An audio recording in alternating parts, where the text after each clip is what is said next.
있다 3부 시작했습니다. 어렵고 복잡한 경제 뉴스 여기서 알기 쉽게 알려드립니다. 경제가 문제 시간이죠. 알고란의 고란 기자와 함께합니다. 어서 오세요. 네, 안녕하세요. 어제 저희들이 이제 매주 월요일마다 연불리 이베스트 투자증권 염승환 부장하고 이제 돈과 함께라는 코너를 진행하는데 어제도 얘기를 했습니다만 코스피 지수가 종가 기준으로 사상 최고치였어요. 어제. 네.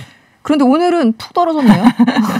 오늘은 또 어떻게 된 겁니까? 사실 이게 전날 미국 시장의 분위기가 어떠냐에 따라서 우리나라 증시가 좀 좌우되는 경향이 큽니다. 그렇죠. 네. 사실 뭐 중국 증시에 따라서 좌우되기도 큰데 최근 들어서는 약간 미국 증시에 영향을 많이 받고요. 더 많은 영향을. 네. 그래서 어제 미국이 안 좋아서 떨어졌다. 그냥 이렇게 보시면 될 것 같고요. 쉽게 표현하면. 오늘 1.23% 떨어졌어요. 3,200선을 가까스로 지켜냈습니다. 와, 이 개인분들 진짜 이렇게 야수의 심장이세요. 야수의 심장. 이게 어제는 1조 팔았거든요. 사상 최고치를 할 때 팔았는데 오늘은 1.23 떨어지니까 3조 5천억 샀어요. 3조 5천억. 반대로 가는군요. 3조 5천억. 개인들이? 네. 올 들어 네 번째로 가장 많은 순매수 규모를 기록했습니다. 반면에 외국인은 맞아요? 개인들이 3조 5천억. 개미의 힘. 네, 개미의 힘. 개미의 힘이네요. 진짜 대단한데요. 외국인은 올 들어 두 번째로 많은 수준 2조 2천억 순매도했고요. 기관이 1조 3천억 순매도했습니다. 그러니까 개인이 사들인 거예요. 그래서 개인들의 매매 패턴을 보면 주가가 오르면 약간 지수가 오르면 팔고 떨어지면 사고 매집해가지고 이런 약간 매매를 반복하고 있습니다. 특히 선수들이 됐어요. 확실하게. 맞아요. 근데 이게 개미 전체로 보면 약간 선수 느낌인데 이 개미 한 명 한 명을 보면 또 고통이 있고 좀 매매를 슬픔이 있고 슬픔이 있습니다. 슬픔이 있다. 언제나 가까이에서 보면 비극 아니겠어요? 멀리서 보면 희극인데. 제 옆에도 돈 번 사람이 없더라고요. 다 떨어졌어요. 특히 오늘 아마 이 SKIT, SKI 테크놀로지 이게 사실 가장 많은 공모주 청약금을 모았거든요. 그렇죠. 네. 오늘 드디어 상장을 했습니다. 오늘요? 네. 상장을 하면 그 수많은 분들이 다 따상을 기대하면서 아마 9시에 문을 열리길 기다리고 있었을 거예요. 네. 저도 그중 한 명입니다. 그중 한 명이었군요. 제가 깜빡 잊고 9시에 그 문을 못 열었어요. 그래서 들어가 보니까 허걱. 제가 원하던 숫자가 아니었습니까? 뭐 이런 맞습니다. 거예요. 네. 이게 보니까 따상은커녕 결과적으로 종가 기준으로 보니까 26% 하락 마감했습니다. 26%? 네. 이게 처음에 이제 공모가보다는 높아요. 처음에 시초가가 어떻게 형성되냐면 그러니까 시장이 처음 짠 문을 열 때 형성되는 그 가격이요. 왜냐하면 공모주 같은 경우에는 그 전날 종가가 없잖아요. 처음 상장하는 거니까. 그래서 이제 시초가를 어떻게 결정하냐면 공모가의 100%까지로 설정이 될 수 있습니다. 10만 5천 원의 공모가가 됐으니까 거기에서 100%면 21만 원이죠. 21만 원 시초가가 정해져요. 그럼 그 21만 원부터 요이 땅 해가지고 30% 올라가든지 떨어지든지 하는 겁니다. 제가 아까 26% 하락 마감했다는 건 시초가 대비해서 26% 하락했다는 거고요. 21만 원 기준으로 해서. 그래서 공모가 기준으로 보자면 여전히 47% 오른 겁니다. 그렇군요. 그래서 공모주를 받으신 개인분들은 뭐 어쨌거나 버셨어요. 그러네요. 문제는 뭐냐면 오늘 이 매매 투자 주체별 매매를 보면 이게 외국인은 3,600억 순매도 했거든요. 팔았어요. 근데 개인이 3,500억 샀습니다. 그래서 이게 막 커뮤니티에 도는 얘기가 20층에 사람 있어요. 사람들이 정말 무섭네요.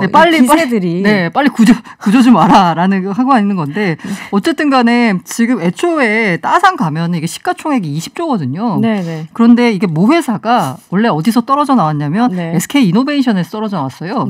모 회사 주가가 25조, 시가총액이 25조예요.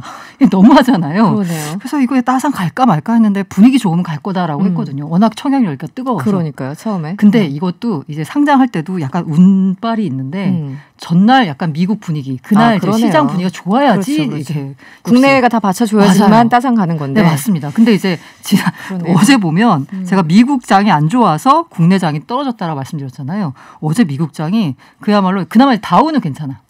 근데 S&P 500 특히 나스닥 2.5% 떨어졌습니다. 많이 떨어졌네요. 2.5% 지수가 떨어진 거면 급락이라고 봐야 되거든요. 이 급락을 주도한 거는 기술주. 이른바 이제 팡이라고 하죠. 페이스북, 아마존, 애플, 마이크로소프트, 뭐 구글의 모기업인 알파벳 이런 애들이 다 2% 이상 떨어졌고요. 이렇게까지 원래 이렇게 많이 떨어지는 되게 분야들이 아니잖아요. 맞아요. 이게 시가총액이 애플은 2조예요. 그럼 이게 되게 무거워요. 네네. 뭐 여기 지금 빵이라고 말하는 애들이 대부분 1조가 넘는 그 시가총액을 자랑하는 종목들인데. 그러니까 요 그 페이스북, 아마존, 애플 앞자만 따가지고 FAMG 이렇게 부르는 거죠. 네. 그리고 이제 그 우리 서학개미들이 사랑하는 테슬라. 이 테슬라가 사실 그 S&P 500이나 이 나스닥의 폭락을 약간 주도했다라고 볼 수 있는데 테슬라가 6.4% 폭락했습니다. 진짜 폭락했네요. 네, 맞습니다. 네. 그리고 사실 이게 그 우리 그 서학개미들이 좋아하는 게 테슬라가 있고요. 그다음에 혹시 아크 인베스트먼트 들어보셨나요? 잘 모르겠어요, 저는. 돈나무 언니. 네네네. 네, 돈나무 언니. 이 캐시 우드 CEO가 아크 인베스트먼트의 이제 CEO인데 이제 돈나무 누나, 돈나무 언니 이렇게 불리는데 우리 국내 투자자들이 참 좋아요. 왜냐하면 여기가 ETF면 펀드잖아요. 근데 지난해 수익률이 막 펀드 수익률이 70% 막 80% 이렇게 하니까 굉장히 많이 인기를 끌었거든요. 그래서 국내 투자자들이 순매수한 종목 중에 아크가 출시한 ETF 종목들이 굉장히 상위권에 있거든요. 그런데 이 대표 그 아크 펀드 중에 아크 K 라는 그 ETF가 있어요. 이게 어제 5.2% 떨어졌어요. 하루에만요? 펀드가 5.2% 밀린 거거든요. 물론 이 아크 K가 가장 많이 들고 있는 게 테슬라라서 아마 같이 많이 떨어졌을 거예요. 영향이 있었네요. 네. 이게 그래서 작년 11월 이후 최저가로 밀리면서 고점 대비하면 35%가 떨어졌습니다. 네. 서학개미들이 지금 비명을 지르고 있는 상황이 된 거예요. 하루에만 5.23%. 네. 지금 제가 말씀드린 종목들이 다 보면 기술주예요. 기술주. 그러네요. 기술주가 이렇게까지. 그런데 이제 기본적으로 이제 미국 연준에서 무슨 얘기 하는지 이런 그 금리 뭐 인플레이션 이런 게 하나하나 다 민감한 그 영향을 미치는 요인들이잖아요. 팩터들인데 이게 기본적인 인플레이션 우려 때문인가요? 어떻습니까? 전반적인 상황을 좀 설명해 주시면. 인플레이션이라고 하는 게 이 물가가 오르는 거잖아요. 네. 그러면 이게 금리를 자극합니다. 금리가 오르면 기술주에는 안 좋아요. 대충 일단 그 현상만 놓고 말씀드리자면 3M 이거는 경기순환주거든요. 그리고 P&G, 존슨앤존슨, 버라이즌, 하니웰 이런 종목들은 오히려 올랐어요. 어제 그 안 좋은 시장 상황 속에서도. 사실 기술주만 안 좋았던 거예요. S&P 500 지수 구성 종목의 34%가 52주 신고가를 기록할 정도였습니다. 그럼에도 S&P 500 지수가 떨어진 건 지수를 구성하는 덩치 큰 기술주들이 하락했기 때문에 떨어졌다라고 볼 수 있거든요. 이게 사실 지난 금요일 상황을 보면 일단 이게 계속 연결이 된 거기 때문에 봐야 돼요.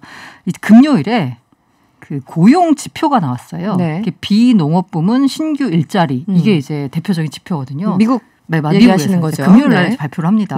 매달 이걸 지켜봐요. 그런데 이제 3월 달에 77만 개가 나왔거든요. 이 신규 일자리가. 그래서 오 좋다 박수를 막 쳤어요. 그 4월 달에는 야 이게 3월보다 늘어나고 이 지금 미국 막 상황이 좀 경기가 살아나고 있다고 막 얘기하고 있잖아요.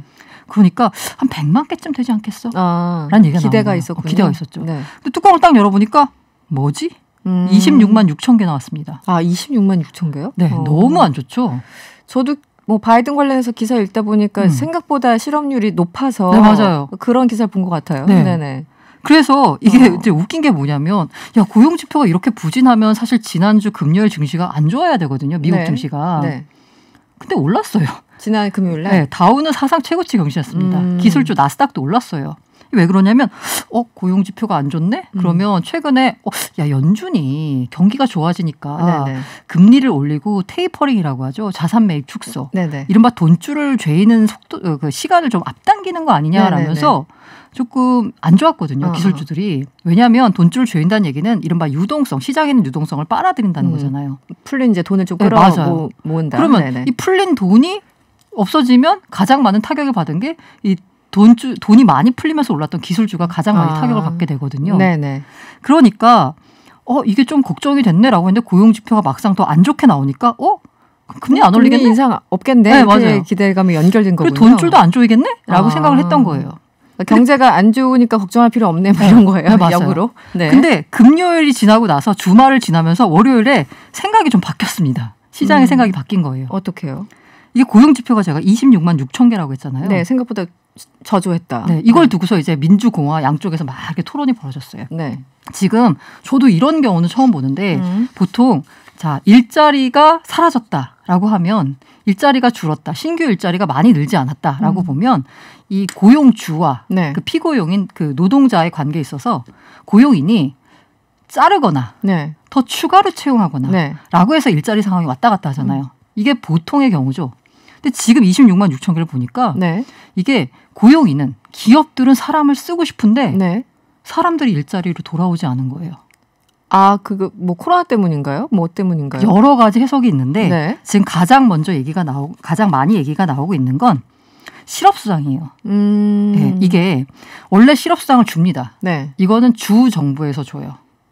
이게 평균 한 318달러라고 해요. 근데 이거 말고 이번에 바이든 정부가 코로나 위기 극복을 위해서 특별히 주당 300달러를 더 얹어줍니다. 이건 네네. 연방 정부가 주는 실업수당이에요. 그러면 주당 618달러를 받을 수 있어요. 주당? 네. 아, 그러면은 뭐 월세 내고 살만하네요. 대충 네. 시간당 한 최저임금 기준 한 15달러라고 보면 네. 하루에 8시간? 일주일 5일 일해서 버는 돈이 600달러예요. 그래서 이거보다 일 안 하면 더 받는 거예요. 이제 바이든 정부가 들어서면서 코로나 때문에 경제도 워낙 안 좋고 해서 경기 부양책 우리가 상상할 수 없는 규모로 이제 돈을 팍팍 푼다고 했었잖아요. 이제 네. 거기에 어떤 효과들이 있네요. 네, 맞습니다. 네. 그러니까 이제 이 노동자들이 네. 그 기업에서 예를 들어서 뭐 지금 좀 와주세요라고 사람을 구하게 되면 에이, 그거 받고 안 가지. 이렇게 되는 거예요. 그냥 어쨌든 가만히 앉아 있어도 어쨌든 돈이 들어오니까. 네, 비슷하게. 피고용인 우위의 시장으로 자리 잡은 거예요. 여기에 더해서 그렇군요. 이게 어쨌든 학교가 문을 안 열다 보니까 네. 이 돌봄이 아무래도 여성 노동자한테 집중이 되잖아요. 그러다 보니까 여성 노동자들이 일자리를 복귀하는 비율이 현저히 줄었어요. 그렇겠네요. 네. 네. 이러기 때문에 이걸 뜯어보니까 네. 경기가 안 좋아서가 아니라 네. 오히려 임금이 올라가고 이제 피고용인들, 노동자들이 일자리에 돌아오지 않아서 생기는 일자리가 적게 나왔던 거예요. 네. 그럼 결론이 어떻게 되는 거예요? 그럼 이렇게 보면 어떻게 되냐? 네. 임금이 오르잖아. 지금 어쨌든 나는 지금 실업수당이 뭔지 받고 있어. 네. 그러면 뭔가 더 사고 싶은 걸 살 거 아니에요. 소비는 하고 더 좋은 걸 살 거고. 하지만 실업률은 계속 올라가고 네, 유지되고 뭐 네. 이런 상황. 이러면서 더 사고 싶은 걸 사고 그리고 이 인플레의 가장 중요한 대구는 임금이 네네. 일단 올라갑니다. 네네. 그럼 당연히 인플레가 나타나는 거죠. 아, 그러네요. 더 많이 이제 월급을 많이 줘야지만 사람들이 나오니까. 네, 맞아요. 네네. 그래서 뜯어보니까 특히나 이제 임금 같은 경우에는 장기 인플레이션을 높입니다. 구조적으로 이제 인플레를 만드는 거예요. 네. 왜냐하면 이제 그 공급이 견인을 하느냐, 수요가 이끌어가느냐인데 네. 수요가 이끌어간 인플레이션이 사실 가장 그 구조적인 인플레이션이거든요. 이렇게 되니까 시장이 다시 생각하는 거예요. 야, 봐라 잠깐만. 이 임금이 이렇게 올라가고 네. 그리고 이제 그 사람들이 점점 이제 그 약간 높아진 물가를 감당할 수 있는 더 많이 소비를 하게 되니까 점점 인플레가 나타나겠네? 야, 그러면 공급 쇼크가 와서 아까 돈줄죄 얘기를 좀 늦출 것 같았는데 생각해 보니까 돈줄을 더 빨리 죄야지 인플레를 좀 누를 수 있는 거잖아요. 네, 인플레 잡기 위해서 또 금리 올리는 거겠네. 맞아요. 이렇게 되는 거군요. 그러니까 금요일까지만 해도 금리 인상 시점이 좀 늦어지지 않을까라고 했는데 네. 지금 보니까 아니지. 그 왜 옐런 의장이 4일날 폭탄 발언했잖아요. 네네. 금리 올릴 수 있다. 네, 맞아요. 네네. 이 연준 의장도 아닌데 이런 말을 해가지고 약간 설왕설래가 오갔는데 실수는 아니냐. 의도적 지금 발언이다. 장관 누가? 제니 옐런 재무장관이고요. 장관이죠. 제롬 파월 연준 의장입니다. 그렇죠. 그 옐런은 전 의장이었고. 전 의장이라서 사람들이 좀 헷갈려하는 것 같아요. 네. 그러다 보니까 뭐지? 그럼 역시 연준이 줄 수 있구나 이러면서 인플레 우려에 따라서 유동성 축소가 일어날 것 같으니까 증시에서 기술주가 즉각적인 타격을 입는 겁니다. 주말 사이에 참 많은 생각들을 하셨네요. 이게 금요일부터 오늘 화요일이니까 한 3일 동안 사람들이 계속 이제 막 공부를 한 거잖아요. 오를 것 같아 내릴 것 같아 막 계산기 두들겨보고 이 모든 게 한 3일 사이에 일어난 거잖아요. 그래서 결론은 지금 임금이 오르는 그 추세를 보면은 인플레 현상은 올 것 같다는 올 거죠. 거고 언젠가는 그러니까 빨리 금리를 올려라 하는 거죠. 그래서 그러면 어쨌든 투자하는 사람들 입장에서 좀 안 좋은 거다. 결론은 지금 30초 내로 결론 내주세요. 투자하는 사람들 입장에서는 일단 기술주는 조금 조심하셔야 될 것 같고요. 네, 그다음에 실물 경기와 연결된 원자재와 관련된 종목들이 지금 잘 나가고 있거든요. 네. 다만 이 투자 리스크가 항상 있으니까 돈줄을 조이면 그 부분은 조심하셔라. 알겠습니다. 오늘 뭔가 경제 공부를 한 듯한 네, 그런 느낌이었습니다. 경제가 문제 시간이었고요. 고란 기자와 함께했습니다. 오늘 고맙습니다. 네, 감사합니다.